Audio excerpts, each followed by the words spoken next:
Hello and welcome to the Quality of Mind Transforming Business podcast series. So welcome to another episode.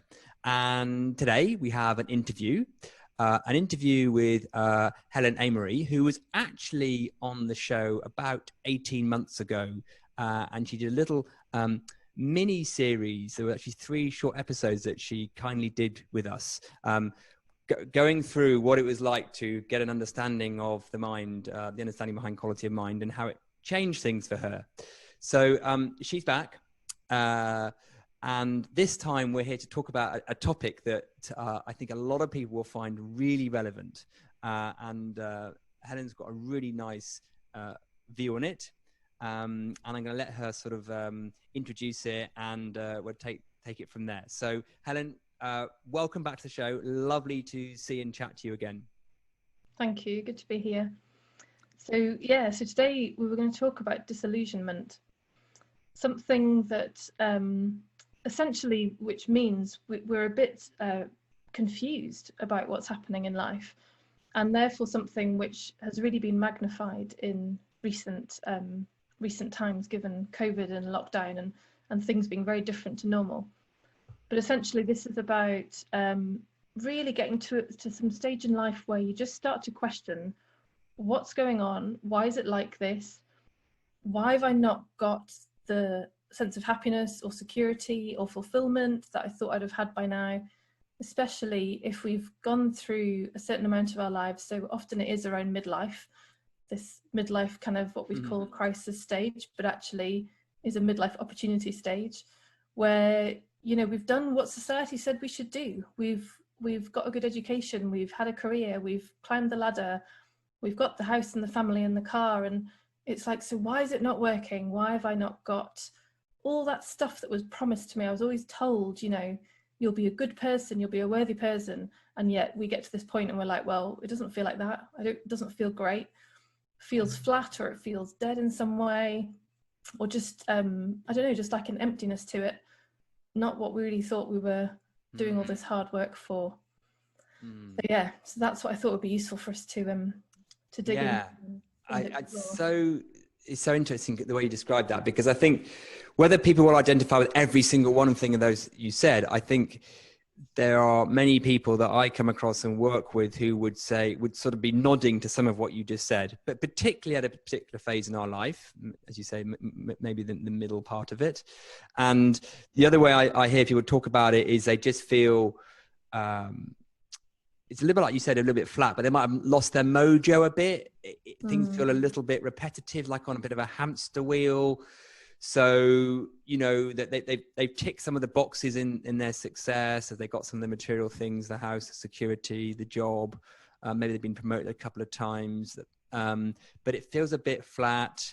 There are a few things that excite them, they look forward to in life, but it feels like they need those things to pull themselves up, because the sort of default level of how much inspiration and joy they take from day to day is probably lower than they romanticize back in their 20s. And there's like, oh, is it going to be like this for the next 20, 30 years?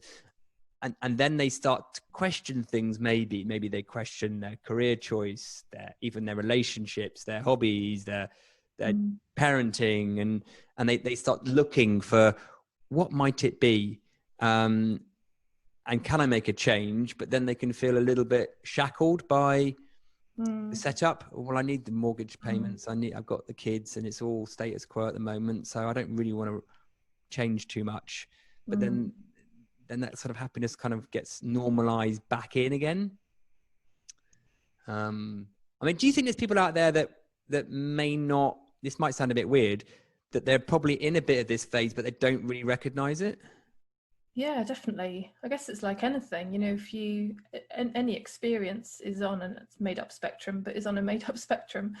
And so, there'll be some people who immediately resonate and go, oh my God, yeah, that's me. But there might be others where this is just like this is maybe just opening a chink of curiosity. And I guess the invitation here is to keep following that curiosity, because you and I both know what's available on the other side of it. And if we stay in everything we've always known and following the same patterns of thought we've always known, we're going to keep getting the same stuff. So I guess there has to be both a curiosity to follow and I guess enough of interest for things to be different than how they are now. Yeah, and also I guess knowing that there's nothing at risk. There's really nothing at risk. My experience of my journey since we worked together, Piers, has been such an evolution. There's been no dramatic, storming off or massive changes all of a sudden. That stuff just hasn't happened. It really seems to be a very natural evolution, very graceful almost. And I think it's only when we're caught in unhelpful thinking that we get into dramatic, I'm thinking back to your last episode of the podcast, dramatic EastEnders style experiences, because that thinking suddenly builds so much that we explode, and that's when we make huge rash decisions. That's a very good point, because it's almost like the system has been giving us little nudges prior to that, which we've kind of normalized and ignored. And then it sort of builds up a little bit to the sort of drama that you're talking about. And then it can be like, oh my God, I hate my life, and whatever it is. And I suppose we're inviting people to have a look before that. It's akin to burnout, they're different but similar in a way. There's loads of signs that someone could be heading that way, which we just ignore until the system gives us the biggest possible sign as it shuts, it control out deletes us. And it's interesting, isn't it? We were talking just before the podcast, press record, about what COVID and lockdown have done for this, because I think for some people it's put a bit of a magnifying glass or an amplifier on this, and might have created the little glitch that they need to see. You're like, oh, is this what I want? Is there another way? Does it have to be like this? And maybe some of that disruption forced by lockdown could be helpful for people. Yeah, definitely. And including all the discomfort of that. So whether that's been the enforcement of being with family who you perhaps can't bear to be with and stuck in the same house together, and that could be a partner, but it could be kids as well, the real confrontation of having to be so close into that experience. It could be because things have gotten so busy with work and you run off your feet and wondering, God, what am I running off my feet for? And equally, it could be people who've been furloughed who now have some space and who've been then asking questions going, what am I doing with my life? Like, why am I here? What am I doing? Is this really what I want? And those are all possible ways that this experience has really emphasized what was always there. And that's the brilliant thing. Like, even if we do miss the earlier alarm calls, there will be a bigger one later, like that. It will get louder. So we're really fine. Like, we'll hear it at some point because we'll be made to if we don't listen in the earlier stages. That's right. And before we get into, kind of what we would see as, I suppose, a solution to this, it's interesting, isn't it? How come people who have inklings that maybe there's a few things they'd want to change don't do anything about it?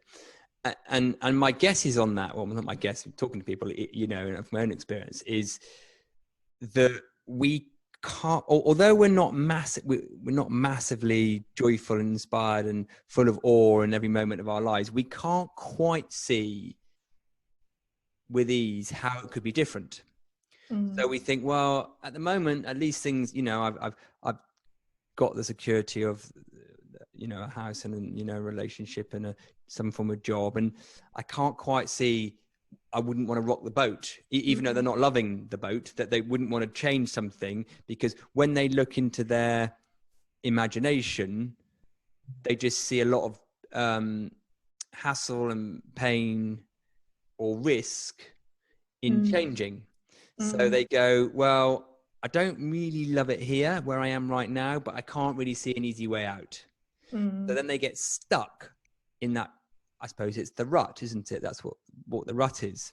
And because they're believing their imagination as to what, if they don't like A, what B would be. Yeah. I mean, organizations do this, you know, when it comes to change, that they don't like leaving A because they don't know what B is. And I think we do that individually as well. We're like, well, I'm not loving here, but I'm not sure about over there either. Or maybe they've tried it in the past, you know, the grass is greener. So they did try something a little bit different. It didn't work. So they popped back. But they didn't probably do that with an understanding of the mind. That would be my guess.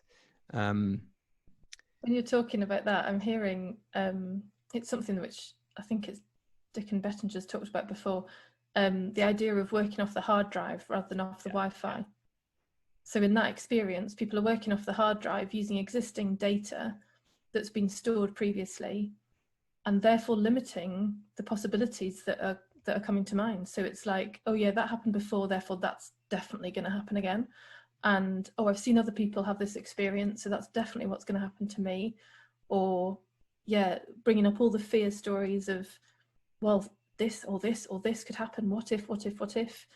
And look at all the stuff we've collected about what ifs over the years. So let's, you know, regurgitate that from the hard drive and project that onto the movie screen. Like, well, yeah, that looks really scary. We don't want to go there. So it's really working off that hard drive and not realizing it.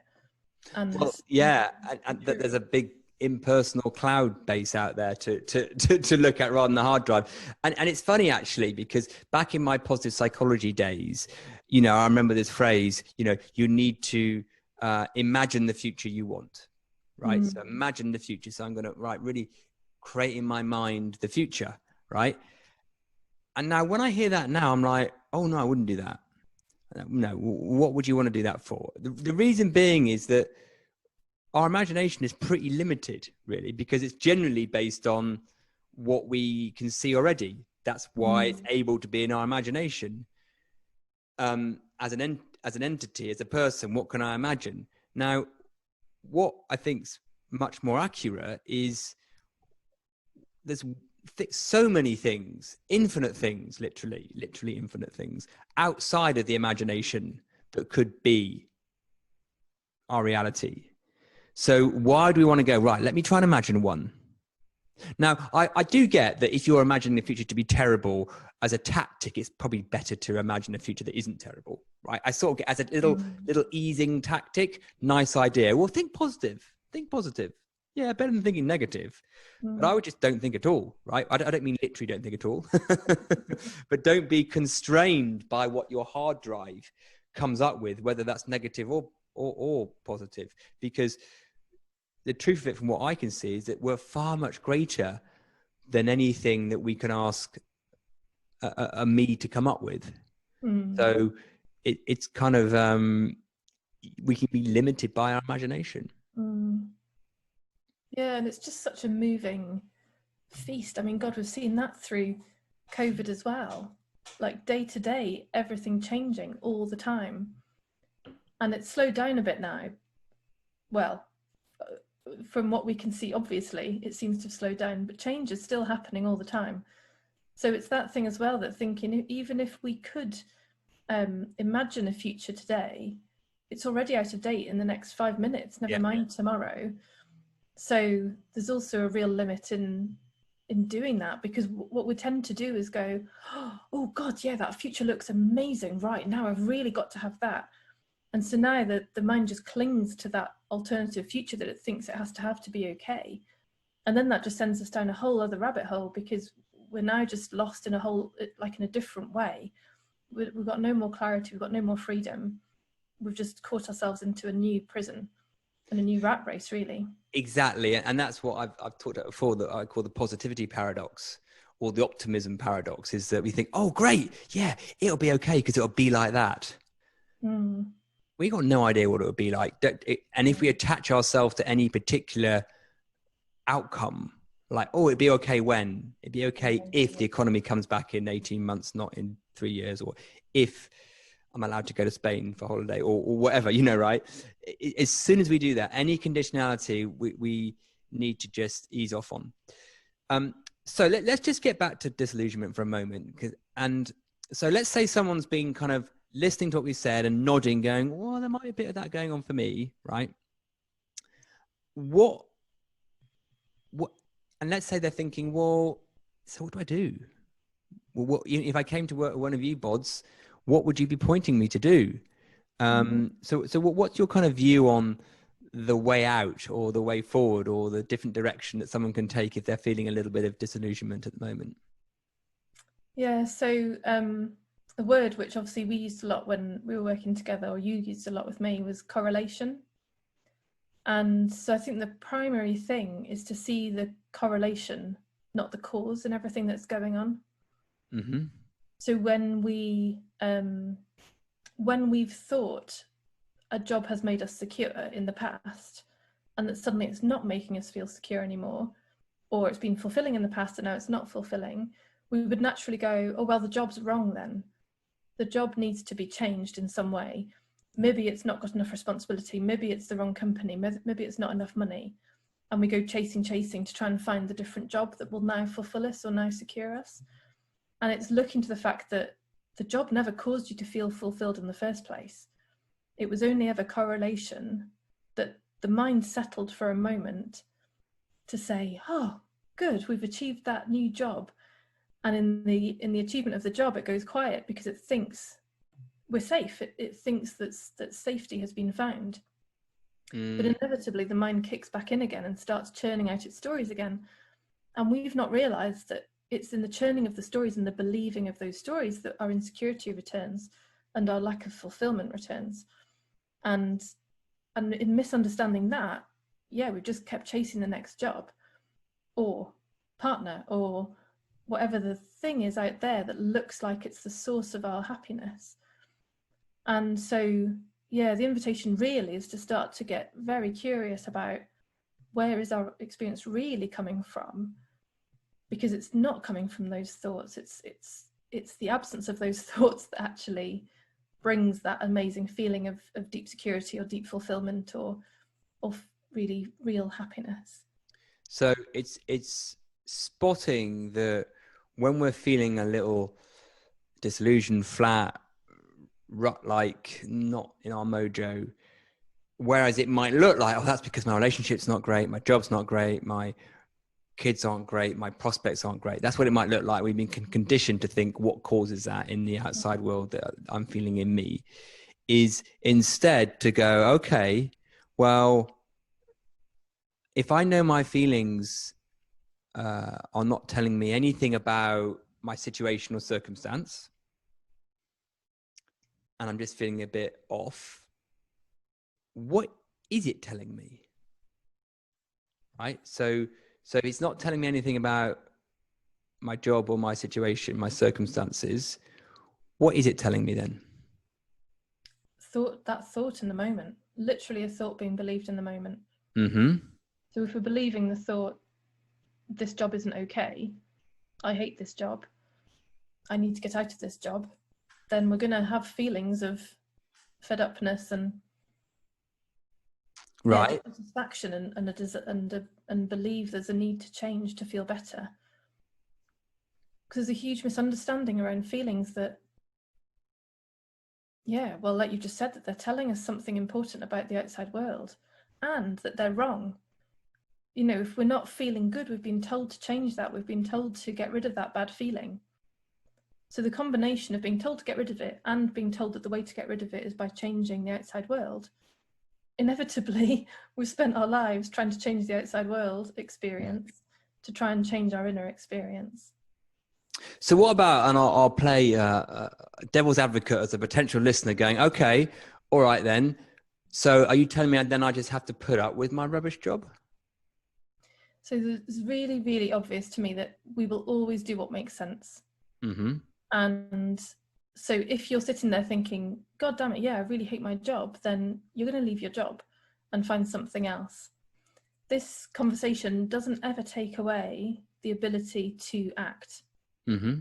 All that we're doing is getting clearer and clearer on what's actually true and constant, Mm-hmm. and what's always changing and what's not reliable as indicators of of life, Mm. of experience, and the clearer in all that we get, the more we really get close to reality, and we get closer to what's known in our hearts really to be wanted. Mm. And on the way to that, we'll keep doing what makes sense. Yeah. And there's no right and wrong with any of that. So this isn't, we're not sitting here saying there's a right way to do life and there's a wrong way to do life, and there's a right state of mind to have to make a decision from, because then that just sends us in a whole nother spin of, oh God, am I in the right state of mind just now? Like, how do I know? So really, it's the exploration of what's constant and what's ever changing, and the more we recognise that we've been trying to find constantness in the ever changingness, the less that makes sense. Because why would we? Mm. You know, it's like trying to pretend a jelly's a brick. It's not going to happen.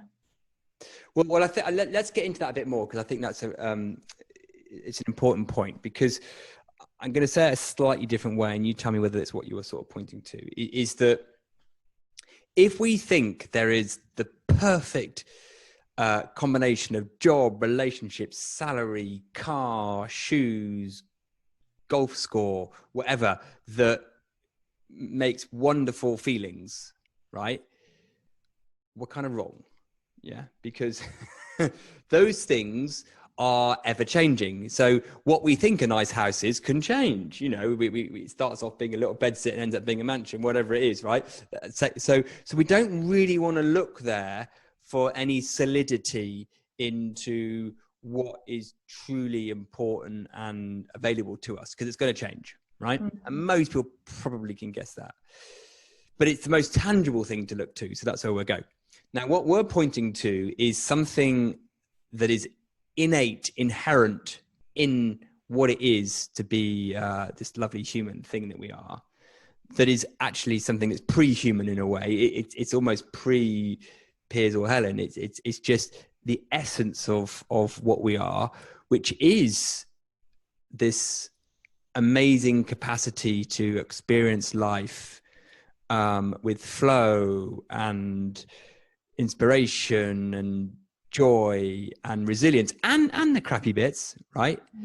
And those, but in flow, right? With a sort of with a knowing that it, as you said earlier, it doesn't really matter what is going on in the ever-changing bit, because I recognize I'm not the ever-changing bit. The true me, the true self is something pre that, right? So that's all just waves on the surface, because what we are is something more foundational than that. And once we recognize that, it paradoxically, or maybe not paradoxically, but it just gets easier to work out what to do on the surface of the ever-changing bit. Because we don't put anything, there's nothing at risk. There's nothing to lose by having job X or job Y, or trying that out or not trying that out. And we get a more, that's what you were pointing to earlier, we get clearer and clearer.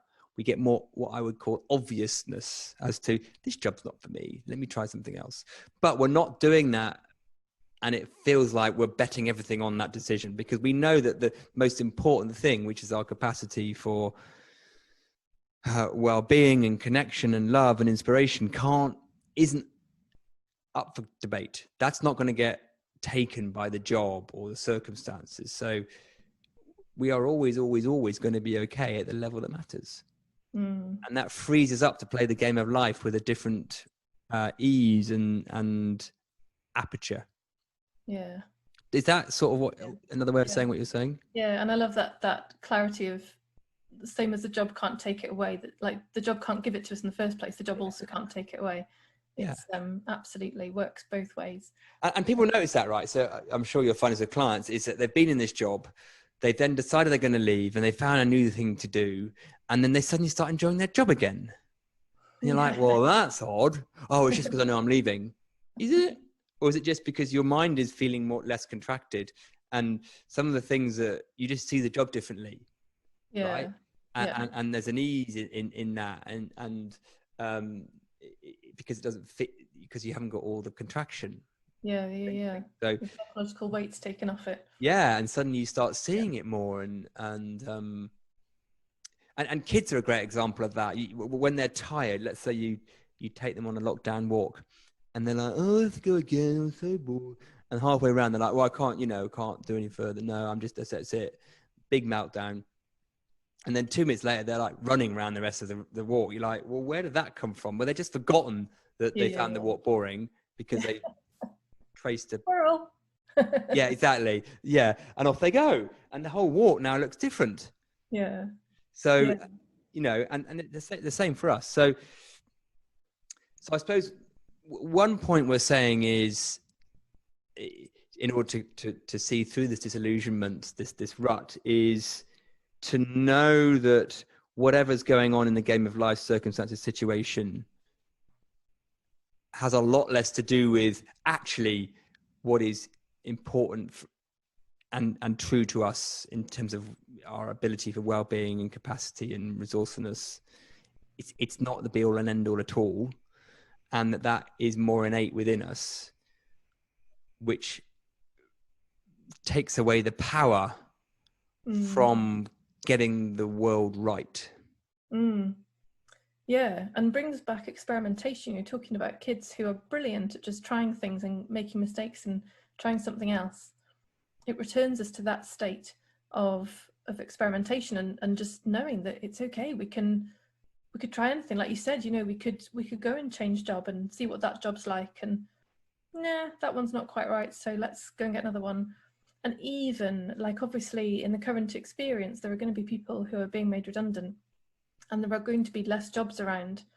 And even in all that, those people are still fundamentally okay, and their innate brilliance, as I talk about it, their wisdom will help them find what they need. They will be guided towards help and resource and support. And I've had a friend who's gone through, not currently, but over the last 2 years, a very tough time with potential bankruptcy, potential repossession of house, divorce, loss of job for a number of, almost a year. And yet, people rallied. There was a friend who could loan him a car. There was another friend who could do with a house sitter. So, there were, and charities helping financially, support appeared. The things came in the path that were just perfect for what was needed. Now, he had no idea about any of that stuff prior to all this happening. It comes as it's needed. That's a great example of we can't imagine it. Yeah, totally. So we don't want to get limited by imagination. And yeah, I mean, that's a good point. So let's make this a bit more kind of gritty, realistic, and go, well, someone might be thinking, well, yeah, but I might want to change my job and I might want to experiment with different jobs. Okay, but there's less jobs out there. I've got bills to pay. I need this, and this. And I think you could try and plan your way through that, right? From the hard drive. But I think that's a limited way of doing it, because that would be using current thinking to try and work out future thinking. And it's so interesting, isn't it, when people assume they need a certain, I did an example, so people need a certain lifestyle to be okay. So, well, I need to have, this much money to go and holidays, and the car needs to be like this, and for clothes and all this kind of stuff. And it is interesting, and I hear it time and again with clients, is at the level of dissatisfaction they were with their life, they kind of almost needed those material things to make themselves feel better, like going to the spa once a month, or going shopping, or going on a really nice holiday, to kind of almost prop up and compensate for their slightly flat life, right? Now, what can occur for people is they see they need a lot less materially to get the same level of actually more enjoyment and connection, right? So yes, you still need some money. I'm not saying you don't need any money, because there's still some things, but some of the disposable income they thought they needed to maintain their lifestyle, they don't need. And that was just either to prop up a unhappy lifestyle, or it was all tied into their sense of identity, going, well, I need to be a guy or a lady that earns X, and if I'm not earning X, then what am I, right? but that can dissolve so rapidly for people. They kind of laugh at it going, really? Did I care that much about money before? So that's worth bearing in mind, that a lot of our lifestyles are propping up our comfortable numbness with life. Yeah. And you know what? This might sound like quite a dramatic comparison, but the mechanism is the same as drug addiction. So the reason people will move from one drug to the next and go for harder and harder drugs is because of that numbing. So, well, that one's not working anymore, so I'll need to move to the next level. And so the same with this, isn't it? Like, people have numbed themselves out by believing that the world is their source of happiness and well-being. And so in that numbed out state, it's like, well, yeah, now I need a bigger car. Now I need more spa days. Now I need a more fancy holiday to try and bring some of the life back into life. Realizing that it was never those things that actually gave the life its life in the first place. I heard this metaphor somewhere, and it's like, if you're eating an orange, and let's say there's 100 nutritional points in an orange, right? And actually we would say it's infinite, but let's just go with 100. And depending on your aperture, you're either going to get like 2 of those nutritional points or like 98, right? So sometimes you can just go for a walk, a very simple walk, and just look at a tree and stare at it and think, that's beautiful.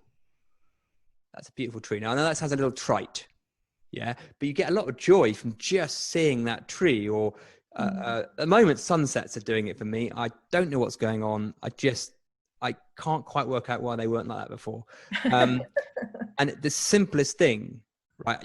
It feels like you're extracting more value from it. No, it's not, because it's all one and it's all consciousness, blah, blah, blah. But when you're in a contracted mind, doesn't matter how beautiful the sunset is, you're getting 5 nutritional points from it. Yeah. So what we're talking about is what you do in life matters less when you understand the aperture. Yeah.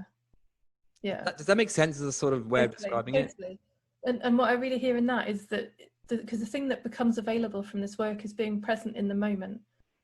So the mind, that hard drive mind, will always take us past future, always distracted in that small aperture, that low level thinking. It's like, it's so not present right now because it's busy thinking past future the whole time. And it's, the difference this work makes is the more we see that, and the more we see these correlations that we've taken as cause, we're naturally brought back to now. And that's where we're really in connection with life. That's where, the tree looks amazing. And this is the thing, like, little details can suddenly become fascinating. Again, it's back to that almost childlike state, and yet it's childlike.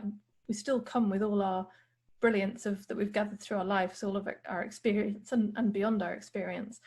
But it's really getting back to that awe and wonder of, like, oh my God, look, we can make laptops and we can talk over the internet. Like, this stuff's amazing. And these things that, otherwise would just be background noise and we've numbed ourselves out from and just gone, of course we've got Wi-Fi, like, big deal. Yeah, and actually that, would encourage listeners to do a little thought experiment on that, to just notice, and maybe in the past or in the next few days, times when you've had just the odd moment when you felt really peaceful, connected, joyous, for kind of what I would call no reason at all. What we would describe as no reason at all. Like, well, there's nothing going on. I'm just sitting with the kids, or I'm just going for a walk, and just enjoyed that bliss. And then notice what happens after that, when the sort of the thinking or the contraction of the aperture comes back in. And it might give some thoughts like, oh, I better get back to work, or can't sit around here enjoying myself all day, and all of that comes, contracts us back in. And just notice the fact the mind does that, because at the sort of the nub of what we talk about with clients is to help them understand the nature of that. Not to try and fix it or mend it by doing different things here and there, not to prescribe good and bad, but just to point to people to the foundational nature of the mind and its capacity to do both of those things. And importantly, that most of us have spent far too long respecting the conceptual mind narrative and noise and justification. I need to be this, I need to be that, I need to be this, I need to be that, and disrespecting what that space is. And Yeah. I guess if there's one thing I'd be urging people to get a little bit curious about is, well, what is that space that I sometimes fall into? Is that a legitimate way of actually running my life, or is that just for Sunday afternoons between 4 and 4:10, right? You know, because if you had a longer conversation with Helen or I, we would start to show you that you can run your life from that space. Yeah, yeah. And then that balance becomes how it's meant to be. So where we've been running the show from that conceptual mind, all back to front, it's the cart before the horse. The conceptual mind is great to put inspiration into action. It's great to turn ideas into laptops and Wi-Fi. But we've been doing it the other way around. We've been trying to run the whole show from that conceptual mind, believing that's the one that's got it all and does it all. And it never has been, actually. It's just really looked like it has been. So really what we're doing is we're not even really changing anything. We're changing the orientation, we're changing the visibility of something, but which has really always been there. And you know, we don't see what we don't see. So when we've not been directed to look at what else is available, we've not seen it. And this is exactly. And that's why it sounds like a bit of an unconventional pointing or conversation to have. But fairly quickly people go, oh yeah, that makes so much sense. Why did I not consider that? And that's often the feedback we get. Well, yeah, it's really quite obvious, isn't it? When you see it. When you don't, it isn't. So Helen, time's been passing as usual. How would you like to sort of sum this up, or what would you like to say in conclusion? I guess so. I'd back your thought experiment and encourage people to do that. And just stay really curious with it. Like, I know that both of us are up for having conversations with people, just, you know, just to explore, nothing, no requirements, no expectations, just if there's anything in what we've said that is piquing your interest and that's drawing you towards this, then do follow that and have that conversation, because really we're all designed for this. And we're all really wanting to live in this way from this space. And so if you have got an inclination towards it, then follow that, because that is really your inner wisdom, your innate brilliance kind of saying to you, yeah, let's go back to that. Let's rediscover that way of being that's got lost under the pile of conceptual mind ideas. Yeah, I would totally echo that, and just say also, just to add that it's not, it doesn't have to be like that, how it is currently. It's not inevitable. It's not, oh, that's just how life is. Even though the system normalizes it sometimes just to make it less uncomfortable for us, it kind of numbs us to that. It doesn't have to be. And the other way is actually a lot simpler than we might think. We just need to reorientate a pointing. So if there's anything in that resonates, then as Helen said, then let us know.